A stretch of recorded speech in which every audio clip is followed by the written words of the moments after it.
So in comes that patrol car, and I'm driving in my car, and fisheries car, the patrol car gets there, and Chester's standing there. He doesn't even blink an eye. He's in control. So I gets up there and I says, Chester, we got a concern from environment. That your grandson is polluting the river, going to pollute the river, that all this stuff that's being burnt here is, and they look at it and it's not very much. So Chester's standing there looking like that, and he says, you took all these guys up here to tell me that? Yeah, Chester. I'm standing there, and those other guys, they must be about 5 yards behind. They won't come close. And so he calls them up front, calls them closer, and he said, you boys turn around. And we're facing Chester. Chester's standing there. We're facing, and behind him, and he says, can you guys see behind me? Can you guys see far enough? I say, you see that smokestack back there?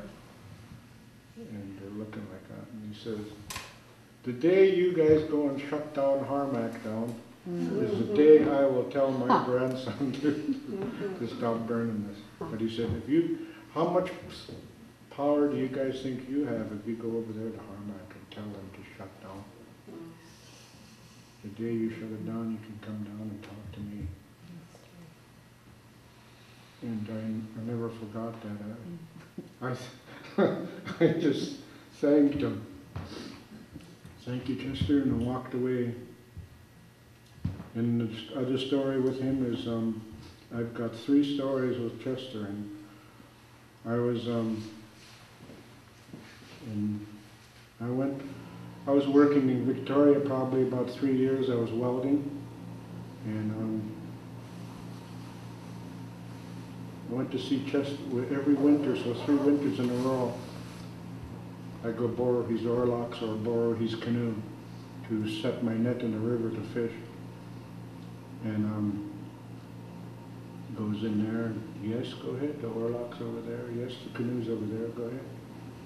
So the 3rd year comes along, and Chester's sitting on the couch, and he'd say, Chester, can I borrow it? Raining outside, and Chester, I wasn't in the proper asking mood. I was kind of like joking. I guess I wasn't, I didn't have enough respect, probably, more than likely. And so Chester, can I borrow your, I asked him, where's your oarlocks in your oars? And he looks at me, and he's sitting he's got his feet up on the couch, and he's watching the TV, probably a hockey game. And he says, looks at me, and he says, how old are you? And I said, 23. And he said, you're a young man, right? I said, yeah. He said, you're working too, aren't you? You're working, aren't you? And I said, yes, I'm working in Victoria. He said, isn't it about time that you bought your own oars and you got your own canoe? And I was hurt here, real hurt, and here. And as I'm walking out, he said, and I said, okay. And I turned around, started to walk out, and he says, the oars and oarlocks are underneath that porch, nothing else. But after that, I got my own canoe, I got my own boat, went and bought an aluminum boat, and got my oars and oarlocks. And the other time, I was delivering fish for the reserve at a 3/4 ton pickup. So my boy and I, Elmer, was delivering probably 20 cohos per house. And Elmer was about like that. He wanted to come along, so he went along, and Chester says, I'm only going to take about 10. It was getting just near dark sunset, and it was kind of cold, and I'm only taking 10. And he came to the truck and took that one. Elmer was giving it to him. And unit, and his nephew got there, lived next door. And he said, I'm going to take mine right here off, right here. Could you just put it on the ground here, and I'll pack mine next door. It wasn't, well, just a few yards away, 10 yards away. So we start unloading. He says, I'll take my brothers too. So I unload the fish. And Elmer, Chester's nephew, was picking it up like that, and he was packing 4 at a time. You know, put it in the gills and he was packing 4 at a time, 2 in each hand. So Elmer was helping.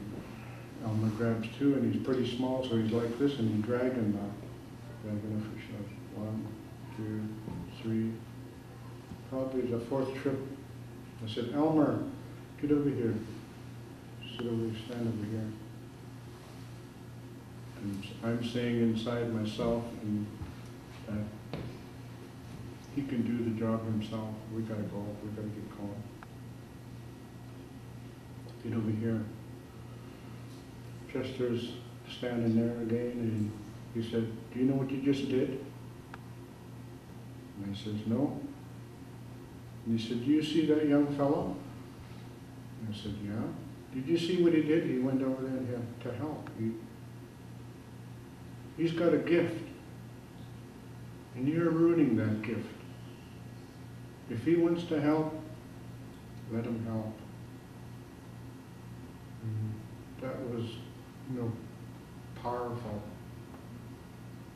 And Elmer would started helping again, but those are the things that we, what do they call, what word is there? Something that you have like substance, meaning, really meaningful. Those are the things that we miss. We work for that peace, that inner peace, a peace of mind.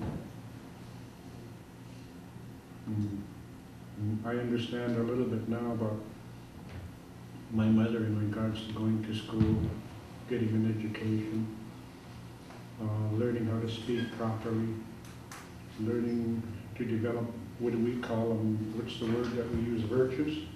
Everybody's born with virtues, and we have that life's journey to develop them. And I believe we're growing away from that. And we get back to inconvenience is one of the biggest cripplers that we have. I'm glad you're here today to